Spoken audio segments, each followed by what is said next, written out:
Bonjour, on va au métro. Edgar Quinet, s'il vous plaît.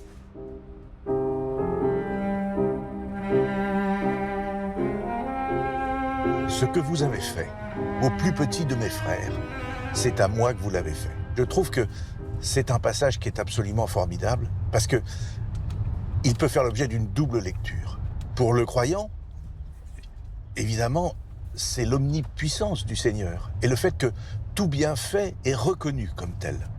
Et c'est un beau récit. Pour l'incroyant, et c'est ce qui m'intéressait plus, pour l'incroyant, ça veut dire tout simplement que l'attention à tous, et l'attention à ceux qui sont un peu sur le côté de la route, un peu qui n'ont pas tout à fait pris le train comme les autres, eh bien cette attention, elle fortifie le tout. C'est la leçon de la solidarité, c'est le fameux lien social, et ce lien social rend le tout solide. On se fait un cadeau à soi-même en étant attentif à ceux qui sont le plus en difficulté, quels qu'ils soient. J'ai été avocat longtemps, j'ai essayé de me servir de ça, en essayant de dire qu'il fallait être attentif aussi à ceux qui avaient mal fait. Parce que il suffit pas de punir, il faut aussi aller essayer d'éveiller la part d'humanité qui est dans tout homme ou dans toute femme, même ceux qui ont gravement fauté. Et la sortie de prison, si on ne la travaille pas, eh bien ça débouche sur la récidive.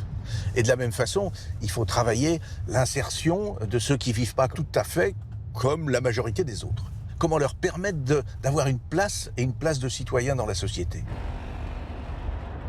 La paix sociale, c'est la plus grande richesse qu'il faut travailler. Parce que une société qui est unie autour d'un projet, c'est une société qui est forcément plus forte et qui se construit et qui peut se tourner vers l'avenir et améliorer la vie.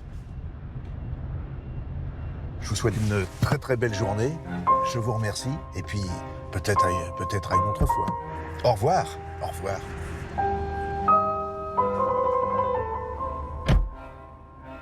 La parole inattendue de Dominique Rimbourg, ancien député de Loire-Atlantique, ancien avocat, grand connaisseur, vous l'avez compris, du milieu carcéral. Il milite pour penser la peine de prison autrement depuis des décennies.